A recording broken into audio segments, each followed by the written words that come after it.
Hey, I'm Isaac Carlton. And today I'm going to be breaking down some of my favorite thumbnails, starting with this one. So I did end up playing the games for a little bit, and they were actually really fun, but the real test is the image quality. One thing I could have done here is I could have just done an arrow pointing to the camera and have the word like cheap on it. And that's fine, but it's already stating something that's in the title. So you're kind of just doubling up on information, which I feel like you should use the thumbnail as an opportunity to give something new to the title. So here it was like, I'm going to say it's a kid's camera because that's what it is. And then it's $9. That shows the price. And suddenly the thumbnail builds on the title to where when you read the title by itself, it's interesting. But then hopefully when you look at the thumbnail, you're like, oh, there's a bigger story here. And they kind of talk to each other. This camera, funny enough, had puppy paw prints on it. So it had like these little markings all over, kind of like that. I can't really draw, but I'll do my best here. They were a little distracting to me. And I was like, I had taken this image and I was like, I think this is just confusing. And how can I introduce Amazon's branding into this thumbnail? And so in Photoshop, I added this logo here. Basically, I just tried to make the Amazon branding look like it was part of the camera. So that was kind of like an important detail. And then I created this Amazon Prime UI here.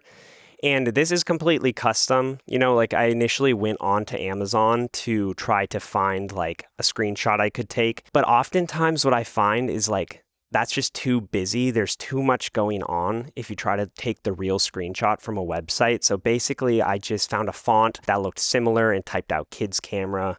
I added the Prime logo, which helps, I think. And then the price is the biggest aspect of this element. That is the most important part of this because we have cheapest in the title, so we want $9 to be the biggest part of the digital element. One rule I have with my channel is any long form video I make, I want my face to be in the thumbnail. As a YouTuber, it's really important to make your face clickable. Branding wise, like I really want people to see my face and be like, oh, I know that guy. I know the type of video he makes. So I think it's really important to make sure that you're in the frame of the thumbnail. That doesn't mean you have to be like fully in focus. Like for instance, this thumbnail, I'm pretty out of focus actually. The camera is the most clear thing in the shot. I took this very practically. I was holding the camera, I focused in on the camera, and then I'm just naturally blurred out because of the aperture of the lens I was shooting with. I don't want everything to be in focus because I think if the green screen is in focus, if I'm in focus, if the camera's in focus, it all just gets really confusing because there's not one thing to look at. Whereas here we have layers. We have the camera's in focus, and then you look at me, and then the green screen kind of is just the background. Another thing I do to kind of brand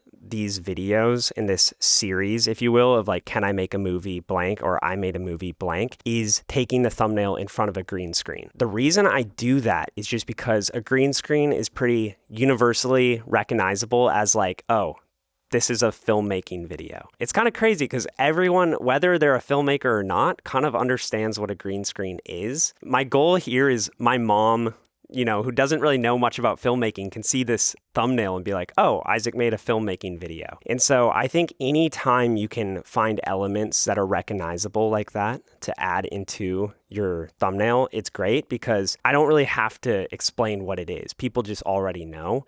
And so across my channel, you will see all of these videos. Probably like 80% of my behind the scenes videos have a green screen featured.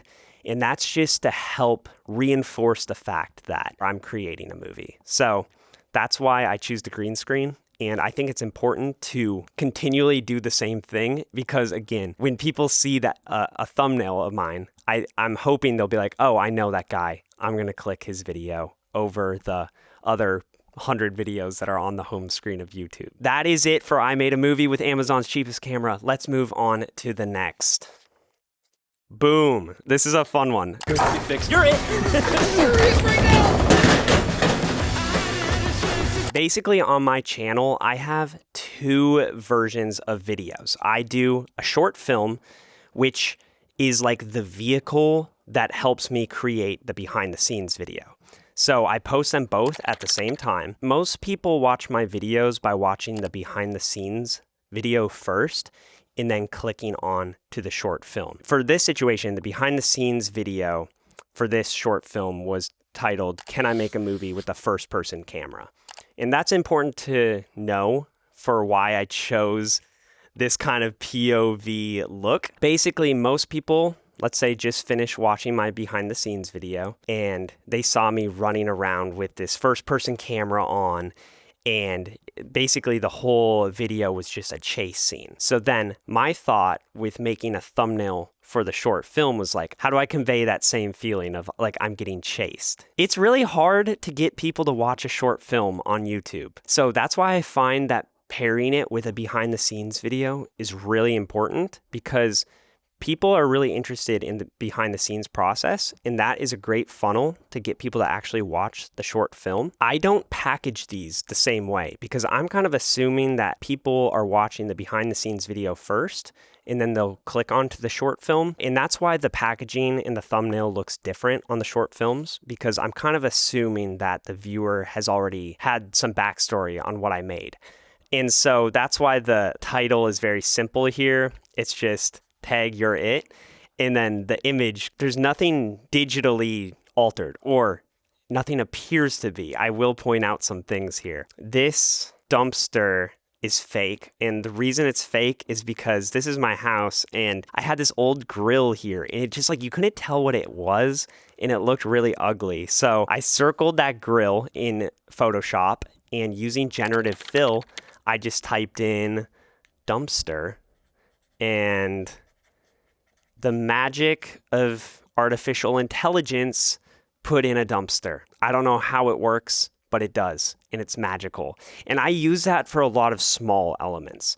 I would say most of my thumbnails are basically all practical, but I will highlight little things just to take away distractions. So for instance, these pipes, I think, were altered slightly here because I want the focus to be me. Like, I don't want a bright color or things taking away from the center of where I want people to be looking. The whole thought with adding like a dumpster was like, I want it to look kind of like an alleyway. I don't want it just to look like I'm in my backyard. Practically how I shot this thumbnail, basically I tied an Apple charging cord around my camera because I couldn't find a rope. So literally like an old lightning cable around my FX3, and I put these like spigots into the mounting points of my FX3.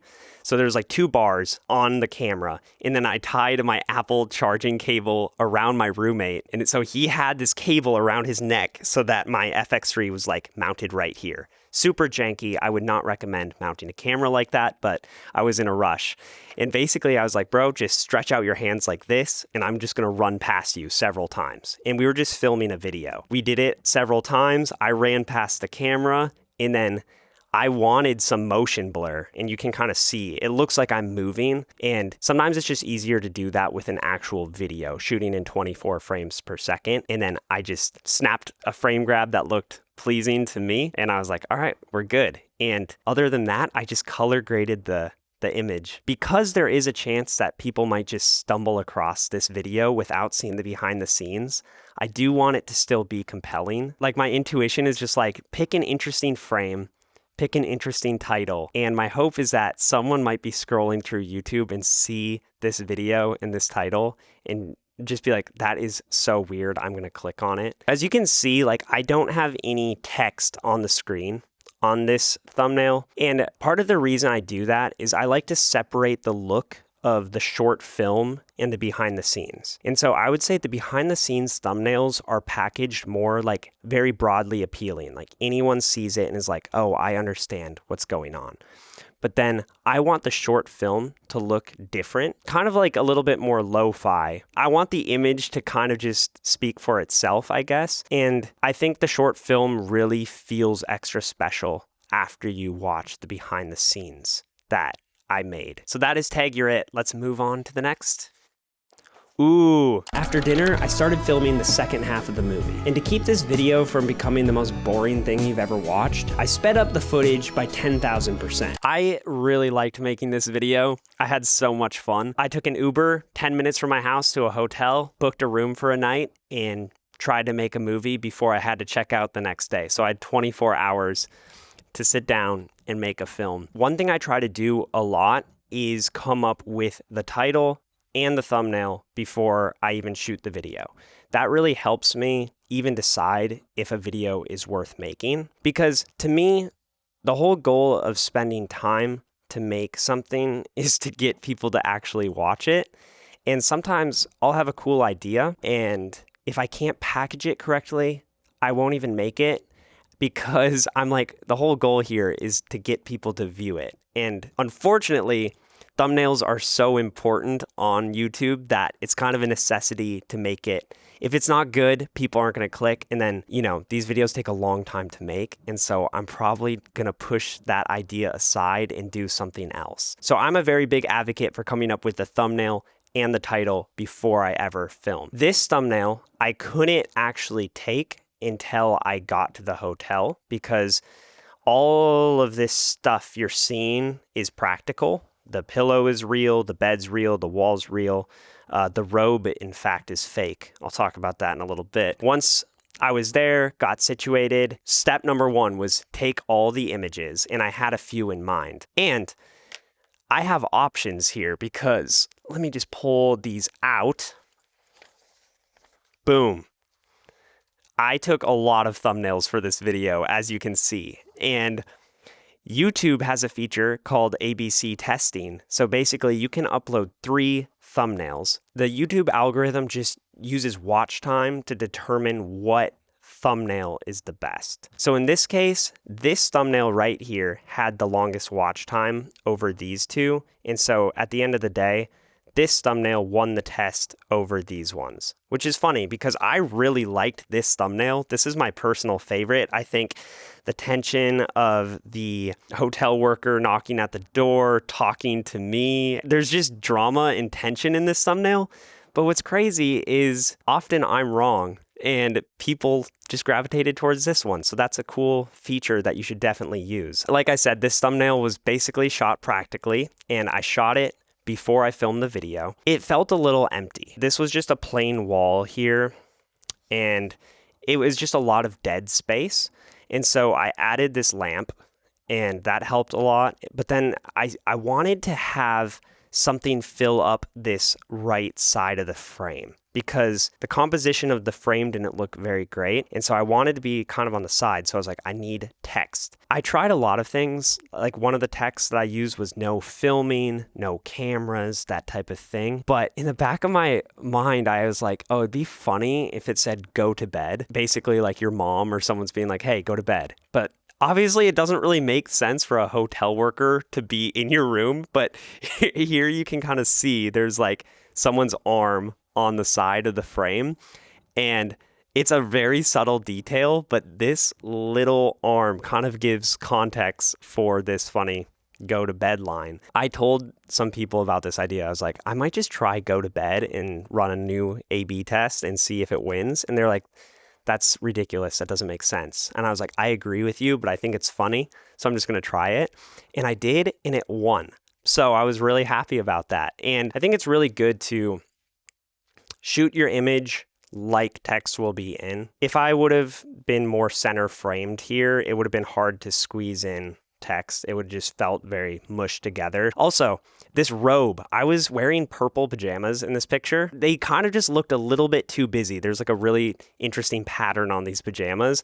And I was wondering, I was like, I wonder if generative fill could help me out here. So basically I traced around the pajamas like this in like 3 or 4 different layers. And then I just typed in blue bathrobe. I did it a few times, and it eventually gave me this, which is crazy because I genuinely think like this looks insane. It looks like I'm wearing it. The shadows are accurate. The fabric looks great. And I think if you're going to use fake elements like generative fill in your thumbnail, make sure you have a good practical source image to start with.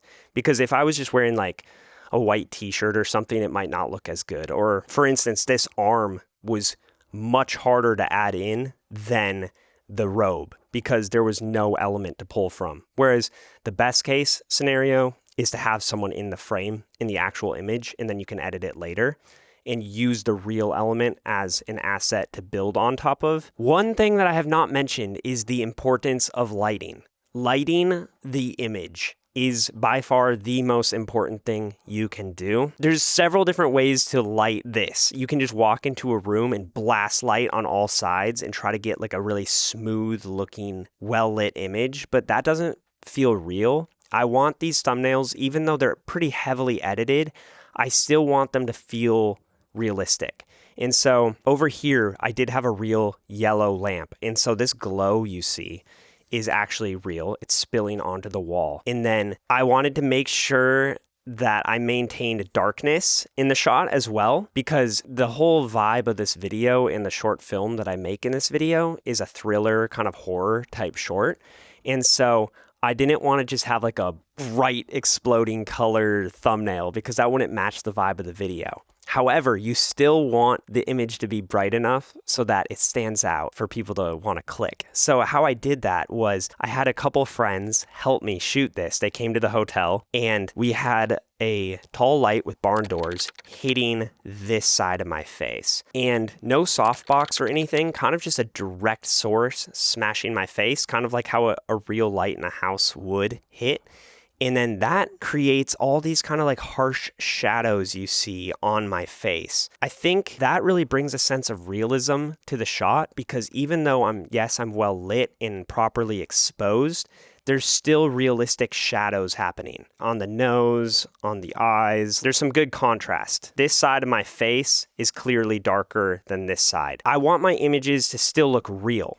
That's like key because I think the temptation when you hop into Photoshop is like make everything as bright as you can, take out all the shadows, but then suddenly it just looks airbrushed and fake. I want to find the balance between a well-lit, slightly elevated image, but then I still want that image to have realism. So I think something to just keep in mind is sit in the room. How do all the lights, the practical lights in the ceiling and lamps actually look when they're all turned on?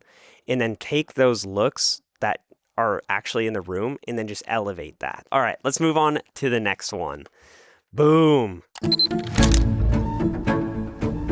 This is a short film I made and it's attached to a behind the scenes video called I Made a Movie with the World's Smallest Camera. One thing I like to do is tie the challenge of the behind the scenes video with the actual short film. So I made this movie with this tiny camera, and basically the storyline is any item I take a picture of with that little camera shrinks. So I bought all of these little props for this short film. And so basically my character buys this camera on Amazon, starts taking pictures of things, and everything in his life starts shrinking. This was one of those situations where I did not have a thumbnail ready. I did not know what I was going to do for this one. And the short film was finished, the behind the scenes was finished, and it was like 2 a.m. And I was like, oh my gosh, what am I going to do here? And I started brainstorming and I was like, okay, I'm just going to gather all the props. And most of these props in this image are real. I had all these things. And then I did add this plant here, this plant. Those were added in post actually, just because I wanted a little bit of extra color. These headlights were added in post. And then this reflection you see from the car and some of the other bright lights was added in post after the fact too. But I would say 98% of this image was just done in camera. I am in this image, but just in the background. Like the main focus here is just the props. I did not plan this thumbnail or title before making the movie. And sometimes that's how it goes. It's not ideal. I try to practice what I preach and think of the title, thumbnail always before, but I was just on a tight deadline with this one and I was like, I'll figure it out. And I literally thought of this at like 3 a.m., the title and the image. And I hate that feeling because this one did come together and I do think it worked, but that doesn't always happen. Sometimes it's 3 a.m. and you just fall asleep or your brain isn't working and you just don't do your best work. So I think pre-production is key. Luckily, it kind of worked out here, and it can work out, but I don't advise coming up with the title and thumbnail after you've made the video. All right, so this is lack of planning, but it's okay because I did plan for this one. I want to make this movie without anyone else on the plane noticing. However, I did have to tell the flight attendant that I'm planning on staying up all night. This video terrified me to make. Not only did the concept really scare me, the thumbnail really scared me because I knew what I wanted the thumbnail to look like. I had no idea how I was going to pull it off. Turns out airplanes are not an easy place to set up lights and film and take pictures. People tend to not like that, especially when you're on an overseas flight and people are trying to sleep.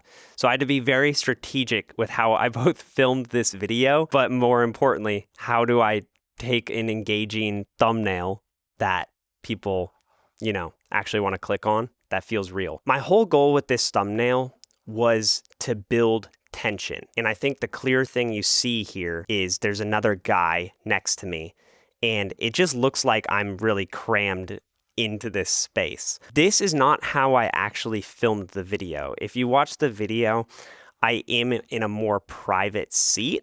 However, there is a ton of tension in the video still with interactions with flight attendants and setting up lights.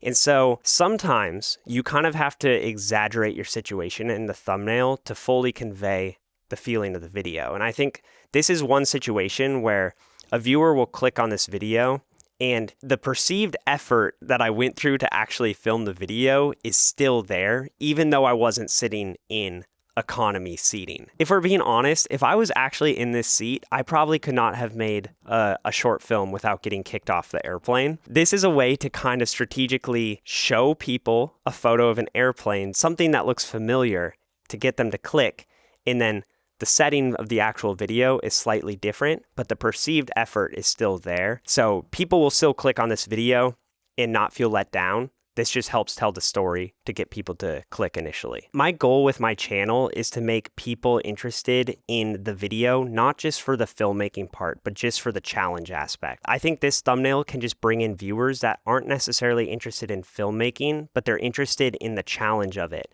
And then my hope is that by the end of the video, they've learned something about filmmaking, because they're interested in something else. Maybe they click to see the stressful environment of me on an airplane doing a challenge, but then they stayed and they're like, oh, I actually learned something about how to make a movie.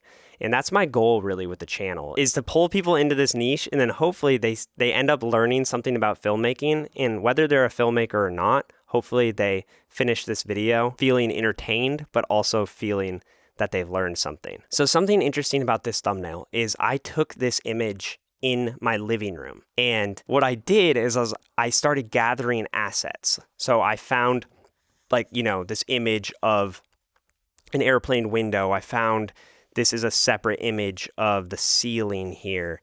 And then these seats are a separate image. And I got all of these off stock websites. I kind of knew the environment that I needed to place myself in. So the key with this thumbnail, again, was lighting. How does an airplane actually look? You have a very strong key light coming from the window hitting one side of my face. And so in my living room, I had a light just blasting me because I was like, when you open up the window on an airplane, it is so bright. And again, that really hard light that I shot practically creates really interesting shadows. As you can see, again, this side of my face is like very dark. You can't even make out some of the details here by my eyes, whereas this side is very bright. And I think that's great because it feels real. And you also get realistic shadows, again, casted like here. Another thing, my friend Ryan was sitting here and he was pressed against me, actually. So this obviously was replaced by a fake human, but because I had the source image of Ryan's body pressed against me, it made adding this new person much more easy because the reference was there. So again, even though this whole background environment was put in after the fact, it was lit and shot with intention, knowing that we had a plan of what I wanted it to look like. Funny enough, I did not edit this thumbnail. This thumbnail was edited on a plane, going to California, and I was editing the video and I did not have time to work on the thumbnail, and I was super stressed. And Ryan, who was here, was like, hey, I'll edit the thumbnails for you. That's fine. So I was like, bro, you are amazing. So he actually was editing the thumbnail while I was editing the intro of this video. And so he did this thumbnail and then also this one. In very similar situation for this, we blasted key light onto the side of my face. Again, that key light creates really interesting shadows and it just pulls you into the environment. It feels very real. Again, this seat here is fake. I found that on Adobe stock. Honestly, this is a real image of an airplane, I think, that maybe one of us had on our iPhone, and then we just cut out that part of the wing, just built layers and layers of assets, combined them. But again, it's all based off real lighting so that it all ties together. And funny enough, this thumbnail, I like this one personally a lot more than this one, but it lost in the ABC test. I feel like whatever I like, the people do not like, and they don't watch as long. So I'm like, definitely use that tool. In a perfect world, I would probably package the video slightly differently. For instance, like naturally, I probably wouldn't have text. I might even add black bars to the video. I might do things a little bit more aesthetically. However, that doesn't bring viewers in, just from what I've learned on YouTube. So I'm willing to give up a little bit of this creative freedom, especially on the thumbnail side, if it means that I can increase viewership on my videos and make it my full-time job. I think an important mindset to have is even if you don't love this part of the process, you should still challenge yourself to learn it, because I really think, unfortunately for some of us, the thumbnail is as important as the video, because the click kind of means a lot. If people don't click, no one sees your thing.